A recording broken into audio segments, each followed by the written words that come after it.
Assalamualaikum warahmatullahi wabarakatuh. Selamat pagi, berjumpa lagi di channel saya Mas Mansur. Para pendengar, para penonton yang sangat saya banggakan. Hari ini kita akan berjumpa lagi dalam satu diskusi terkait buku yang berjudul One Struggle, One Soul, One Struggle, Region and Revolution in Indonesia. Buku One Soul One Struggle ini adalah buku karya seorang Indonesianis dari Australia bernama Anton Lucas. Beliau ini menulis disertasinya untuk universitasnya Australian National University (ANU), yang mana data-datanya sangat baik karena bersifat dokumenter dan bersifat lisan, dengan mewawancarai para pelaku yang sudah berkiprah dan mengalami peristiwa-peristiwa yang ditulis dalam peristiwa tiga daerah. Nah, yang dimaksud dengan peristiwa tiga daerah atau revolusi tiga daerah sebenarnya adalah revolusi yang terjadi di Karesidenan Pekalongan, namun meliputi hanya 3 kabupaten, yaitu Kabupaten Tegal, Kabupaten Pemalang, dan Kabupaten Brebes, minus Kabupaten Pekalongan itu sendiri. Nah, saudara-saudara, yang perlu diketahui dalam buku ini, yang menarik adalah penjelasan dari Profesor Sartono Kartodirjo dalam kata pengantarnya, di mana revolusi sosial menurut beliau adalah revolusi untuk merebut kekuasaan yang mana saling menghabisi lawan dengan kekerasan sehingga nantinya bisa menimbulkan krisis dan kekacauan. Itu adalah pengantar daripada Profesor Sartono Kartodirjo. Dan dalam edisi kedua buku ini, yang mana ini buku ini kita pegang ini dalam edisi kedua, buku ini menceritakan kata pengantar dari Pak Dadang Juliantara, mengatakan bahwa yang menarik dalam satu revolusi sosial adalah perebutan kekuasaan yang terletak ketika para perebut kekuasaan itu sudah menguasai jalannya revolusi atau bisa menumbangkan para penguasanya. Kenapa menarik? Karena ternyata para perebut kekuasaan itu bisa jadi bingung sendiri. Jadi ada dua, kalau para perebut kekuasaan itu adalah orang yang terorganisir, tentu akan lebih mudah caranya untuk memerintah. Namun kalau orang tersebut atau kelompok tersebut adalah kelompok yang tidak terorganisir, tentu hal ini akan menjadi masalah dan menjadi kekacauan baru. Nah, ini yang terjadi di dalam peristiwa tiga daerah. Nah, dalam pengantarnya Anton Lucas sendiri mengatakan bahwa revolusi sosial sebenarnya adalah satu revolusi sosial untuk menumbangkan satu masyarakat feodal, satu masyarakat yang berciri-ciri tradisional, yang mana sangat membedakan antara kaum bangsawan dengan kaum non bangsawan, untuk diganti dengan masyarakat yang demokratis. Nah, dalam hal ini revolusi sosial ini memicu banyak permasalahan. Nanti ada beberapa kelompok yang bertarung di sini.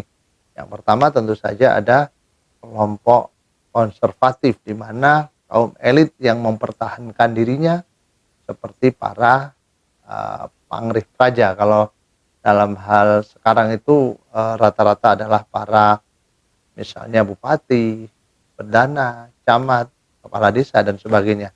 Yang kedua adalah kaum moderat. Kaum moderat ini adalah kaum agama biasanya. Di sini ada tokoh-tokoh Muhammadiyah, ada tokoh-tokoh Nahdlatul Ulama. Dan yang ketiga adalah kaum radikal. Kaum radikal ini dibagi dua, yaitu kaum yang bersifat kiri biasanya adalah unsur-unsur dari Partai Komunis Indonesia, dan yang kedua adalah para Lenggaong. Lenggaong ini yang perlu diketahui adalah para preman yang biasanya menguasai berbagai macam eh, kekerasan yang ada di masyarakat. Meskipun Lenggaong ini agak berbeda dengan preman masa kini, karena para Lenggaong ini tidak pernah melakukan kriminal kepada masyarakat, sehingga mereka lebih dihargai dan disegani oleh masyarakatnya. Nah, ketika kelompok ini kemudian bertarung dan melakukan satu proses pertentangan sosial, itu mungkin yang menurut Anton Lukas dalam pengantar buku ini. Bab 1 buku ini adalah membahas masalah kaum nasionalis dan elit birokrat di Pekalongan sebelum perang, di mana sebelum perang para kaum elit-elit dan birokrat di Pekalongan itu yang terdiri dari para pangrih praja, biasanya ada bupati, ada yang namanya perdana, ada camat maupun kepala desa, selalu diuntungkan dalam kaitan dengan pengelolaan atau pendirian sebuah ondernaming atau perkebunan-perkebunan. Nah, dengan adanya perkebunan ini mereka sebenarnya banyak mendapatkan kompensasi oleh pemerintah kolonial. Nah, ini sangat menguntungkan bagi para elit birokrasi tradisional tersebut, di mana kekayaan mereka luar biasa. Ada yang punya 100 hektar tanah, ada yang punya 200 dan sebagainya. Sedangkan rakyatnya sendiri biasanya tergolong miskin. Ini yang terjadi. Nah, jurang pemisah antara keduanya, si kaya dan si miskin ini, kemudian selalu menimbulkan masalah. Belum lagi si rakyat yang harus juga membayar beban pajak yang luar biasa.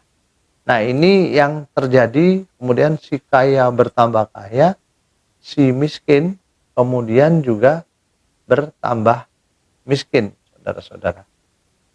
Jadi beban rakyat yang banyak ini kemudian berlarut-larut sehingga menimbulkan banyak permasalahan. Kalau di kabupaten di 3 daerah itu ada perlawanan Mas Cile terhadap kekuasaan orang-orang pangrih praja atau pemerintah Hindia Belanda, sehingga menimbulkan pemberontakan petani pada tahun 1864 dan kemudian memuncak ketika pemberontakan petani yang bersifat kecil itu gagal, kemudian memuncak terus sampai tahun 26 ada satu pemberontakan petani di dusun Karangcengak. Itu bersamaan atau mereka sudah mengusung satu ideologi modern bernama komunisme yang kemudian menjadikan daerah ini adalah basis pemberontakan Partai Komunis Indonesia terhadap pemerintah kolonial Hindia Belanda tahun 1926. Nah, perlawanan-perlawanan rakyat terhadap para pemerintahnya atau pangrih prajanya ini kemudian terus berkembang karena rakyat memang masih kalah saat itu. Dan kemudian terus berkembang sehingga ketika proklamasi itu menemukan jalannya pada Oktober dan November tahun 1945. Nah, di sanalah yang namanya saluran daripada revolusi sosial itu terjadi. Bab 2 dalam buku ini ada bab 2 mengatakan pengalaman masa Jepang, swasembada, penunjang perang, beban ekonomi yang berat. Dalam hal ini pemerintah pendudukan militer Jepang itu melakukan berbagai macam swasembada pangan maupun sandang. Kenapa? Karena mereka biasanya diblokade oleh kekuatan-kekuatan sekutu, sehingga pemerintah militer Jepang ini tidak bisa untuk berhubungan dengan negeri induknya, sehingga mereka harus menghidupi yang namanya pasukannya yang bisa digunakan untuk bertempur di medan Pasifik.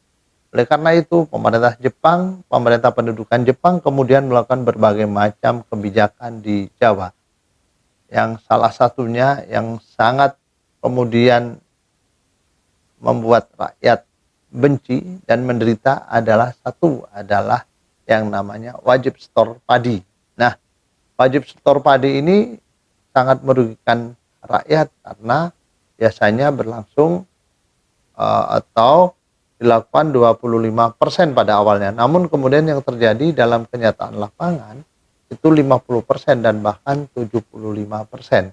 Sehingga rakyat yang ada saat itu terutama di 3 daerah itu kemudian banyak melakukan perlawanan-perlawanan baik pasif maupun yang agak aktif. Pasif tentu saja dengan membuat padi-padi itu tidak disetorkan, disimpan di tempat rahasia, atau dipanen di waktu yang malam, saudara-saudara. Nah, ini yang terjadi. Nah, yang kedua, di samping penyetoran padi, itu ada penjatahan beras. Karena beras pada saat itu sangat langka. Karena sangat langka, di mana-mana orang tidak punya beras.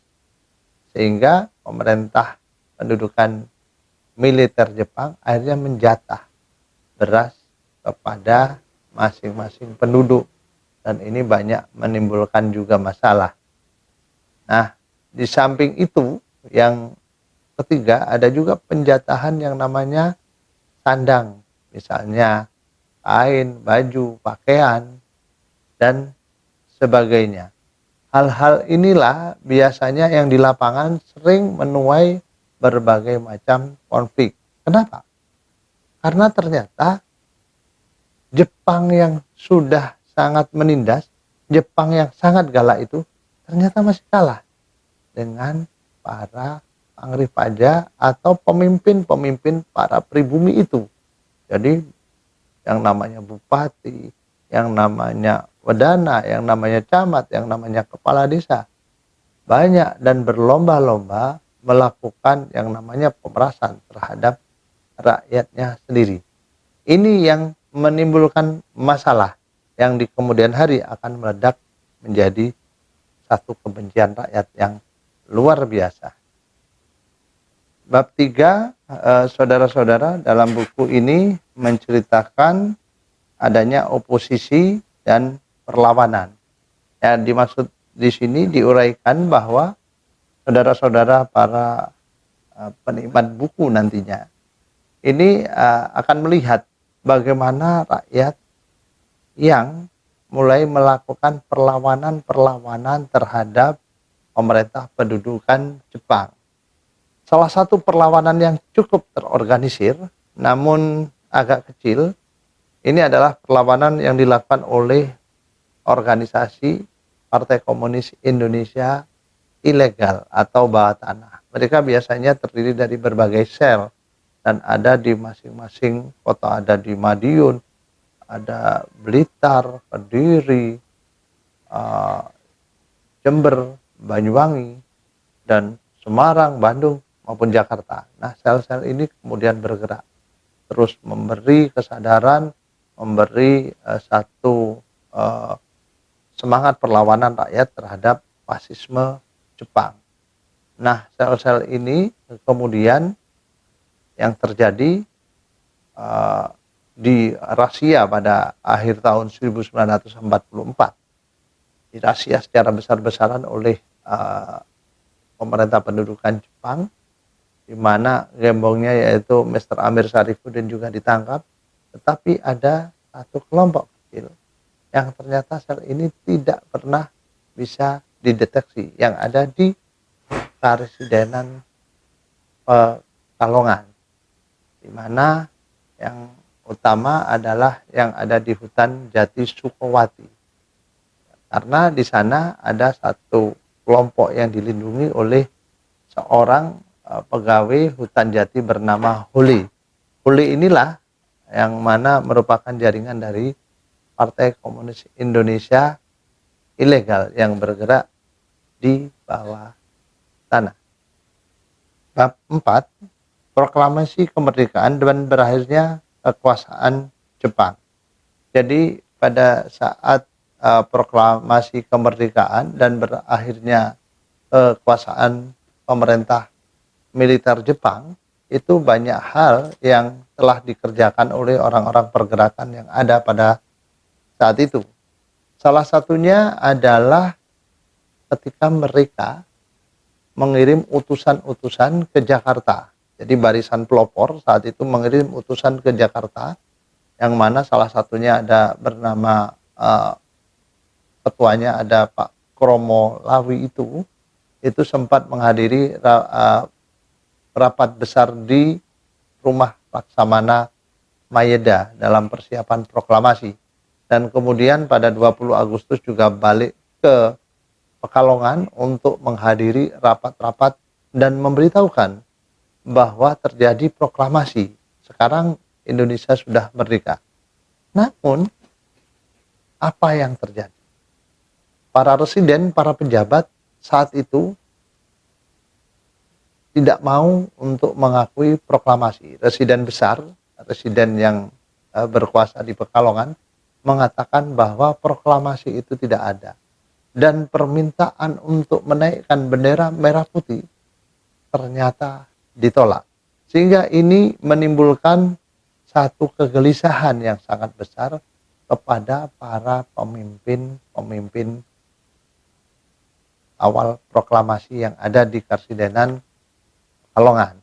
Dan ini menimbulkan satu gerakan luar biasa di tingkat bawah, karena mereka sudah percaya bahwa proklamasi itu sudah ada.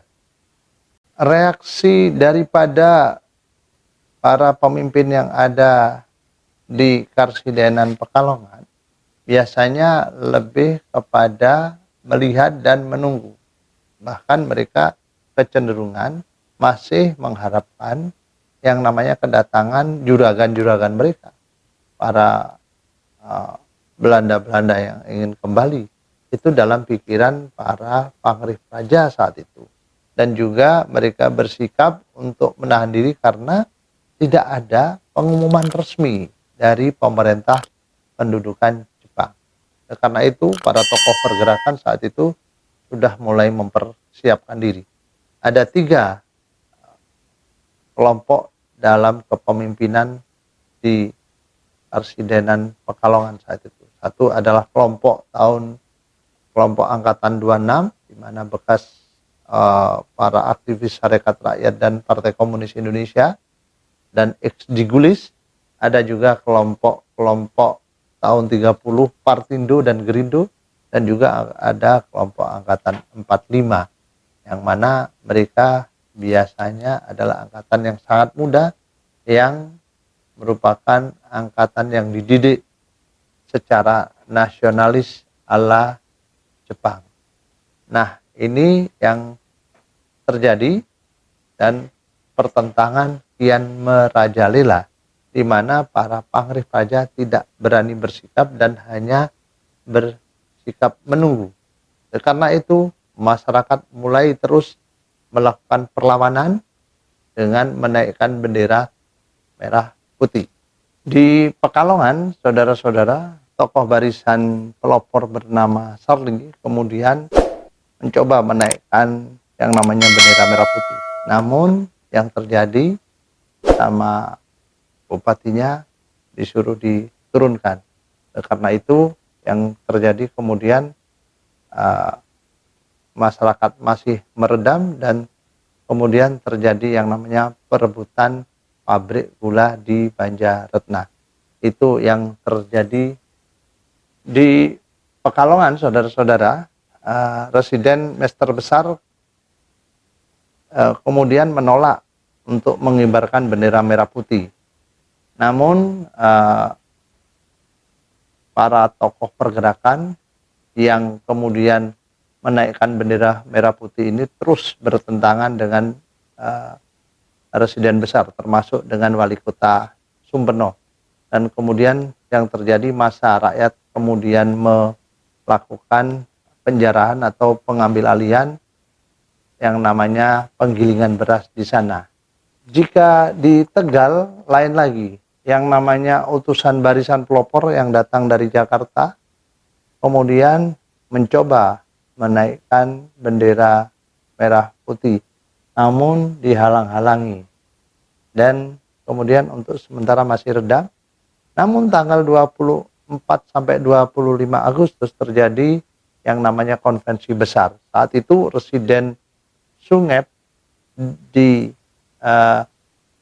Tegal kemudian dilawan oleh para tokoh-tokoh masyarakat yang ada. Di Brebes yang namanya Perdana Tanjung juga tidak mau mengibarkan bendera merah putih dan juga menghalang-halangi para masyarakat yang sedang bersemangat. Oleh karena itu masyarakat kemudian bergerak dan kemudian mengambil alih yang namanya pabrik gula Banja Retna. Nah, ini yang menjadi ciri-ciri revolusi sosial yang ada di 3 daerah tersebut, saudara-saudara. Di bab 6, saudara-saudara, adalah masa-masa yang kacau. Jadi saat itu terjadi polarisasi antara masyarakat yang mana masyarakat yang sudah revolusioner dengan para pangrih praja di satu sisi, antar berbagai kelompok, ada kelompok-kelompok PKI ilegal kemudian bercampur dengan para lenggaung itu dengan para pangrih praja. Sedangkan saat itu TKR di Karsidenan Pekalongan masih bersifat netral. Dan kemudian pada bab-bab selanjutnya ada yang cukup menarik adalah di bab 8, jalannya revolusi. Jadi saat itu ketika perjalanan revolusi sudah mencapai puncaknya, ada yang namanya di bab 8 di jalannya revolusi ini sangat menarik karena saudara-saudara, para pelaku revolusi kemudian melakukan satu kekacauan yang luar biasa. Mereka kemudian mulai mendatangi para bupati. Ada bupati bab 8 dalam jalannya revolusi. Yang sangat menarik adalah ketika masa rakyat yang sudah sangat marahnya karena melihat para pangrih praja seolah terdiam bahkan menghalang-halangi naiknya bendera merah putih, kemudian mendatangi masing-masing penguasanya. Di Pemalang ada Bupati Raharjo, yang mana bupati ini kemudian dibunuh oleh massa rakyat. Dan juga ada juga salah satunya adalah yang namanya Dombreng. Dombreng ini adalah kedatangan satu massa rakyat terhadap pendopo kabupaten atau pendopo kawedanan, di mana mereka melakukan pengeroyokan terhadap bupati atau keluarganya, dan biasanya mereka itu diarak keliling desa atau keliling kota dengan pakaian karunggoni. Ini menandakan rakyat yang sudah marah sebenarnya. Dan salah satunya adalah Raden Ayu Kardina. Raden Ayu Kardina ini salah satu mertua Bupati Pemalang, di mana anaknya juga menjadi korban Dombreng dan kemudian terbunuh. Karena itu setelah pembunuhan ini, tentara keamanan rakyat di Pemalang kemudian mulai bersikap karena hal ini sangat tidak baik karena sudah bersifat menjurus kepada kekacauan sosial. Nah, yang terjadi setelah kekacauan berlangsung di bulan Oktober, pada tanggal 16 November, salah seorang tokoh Partai Komunis Indonesia mulai menampakkan dirinya ada yang bernama Kamijaya dan Widarta. Tokoh-tokoh ini adalah tokoh-tokoh yang terus bergerak di bawah tanah sebenarnya dan mulai memunculkan diri di daerah-daerah Pemalang, Brebes, dan Tegal. Nah, mereka kemudian membentuk gabungan Badan Perjuangan di 3 daerah. Dalam rapat-rapatnya, mereka mulai melakukan satu gerakan untuk merebut dan mengganti pemerintahan dengan mereka ini GBP3D namanya, Kamijaya dan Widarta ini lebih mengaku sebagai utusan daripada Parsi, Partai Rakyat Sosialis, alirannya Perdana Menteri pada saat itu adalah Menteri Pertahanan Amir Syarifuddin. Nah, saat ini kekuatan-kekuatan Partai Komunis Indonesia sudah mulai menunjukkan dirinya. Itu pada tanggal 16 November. Dan kemudian mulai terus dilakukan rapat-rapat dan pada tanggal 10 Desember kemudian mereka mengangkat seorang residen baru dan menolak residen yang lama yang diangkat oleh pemerintah Republik Indonesia bernama Suprapto dan mengangkat residen Sarjio. Residen Sarjio inilah kemudian menjadi seorang residen yang diangkat oleh para tokoh di 3 daerah yang mana merupakan unsur-unsur Partai Komunis Indonesia. Apa yang terjadi? Residen Sarjio hanya berkuasa 4 hari. Kenapa? Karena saat itu pada tanggal 14 Desember TKR di Karsidenan Pekalongan sudah mulai bersikap. Kenapa mulai bersikap? Karena yang pertama TKR merasa para pemimpin 3 daerah ini sudah mulai membatasi TKR itu sendiri. Mereka mulai menempatkan pasukan-pasukan bersenjatanya, laskar-laskarnya. Yang kedua, TKR sendiri yang namanya konsumsi berasnya disegel oleh para pemimpin 3 daerah. Dan dalam waktu yang tidak lama, kemudian peristiwa 3 daerah dan para pemimpinnya kemudian dapat ditangkap.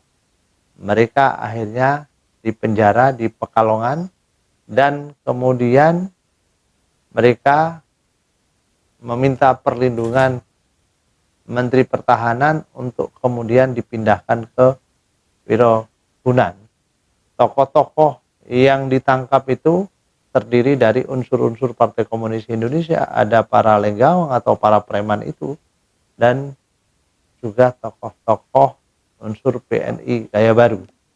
Nah, yang terjadi saudara-saudara, kemudian penahanan itu menghasilkan pengadilan, di mana diantaranya adalah tokoh Lenggaung bernama Kutil, ini kemudian dihukum mati dan menjadi seorang terpidana mati pertama kali yang diadili di Pengadilan Indonesia tahun 51. Dan juga yang namanya Widarta ini adalah seorang tokoh Partai Komunis Indonesia ilegal yang mana Widarta ini kemudian tidak dilanjutkan prosesnya ke pengadilan, tetapi terjadi perpecahan sendiri dalam tubuh Partai Komunis Indonesia sehingga Widarta kemudian diambil sendiri oleh orang-orang PKI dan dibunuh, ditembak mati di Parangtritis, Yogyakarta. Jadi saudara-saudara, buku ini sangat menarik karena ternyata menceritakan bagaimana masa rakyat bergerak, masa rakyat yang sudah sangat marah kepada para pangrih praja, para pimpinan-pimpinan daerahnya yang menolak untuk menaikkan bendera merah putih, namun mereka melakukan dengan cara kekerasan. Hal ini bertentangan dengan sifat politik nasional kita saat itu yang harus menjaga ketertiban dan keamanan untuk mendapat dukungan internasional. Pertentangan ini mengakibatkan ruginya sifat-sifat revolusioner dari rakyat itu sendiri. dan di antara tokoh-tokohnya kita bisa melihat adanya pertentangan antara tubuh intern Partai Komunis Indonesia, di mana Widarta salah satu tokohnya juga dibunuh oleh orang-orang Partai Komunis Indonesia itu sendiri. Itu yang terjadi dalam peristiwa tiga daerah. Saudara-saudara, para penikmat buku, para penonton yang saya cintai, tentu buku ini bisa direkomendasikan untuk dibaca dan sangat baik kalau kita ingin melihat sisi-sisi lain daripada yang namanya revolusi Indonesia. Terima kasih atas perhatiannya, atas menontonnya dari awal sampai akhir. Semoga bisa menambah ilmu pengetahuan. Salam literasi. Assalamualaikum warahmatullahi wabarakatuh. Merdeka.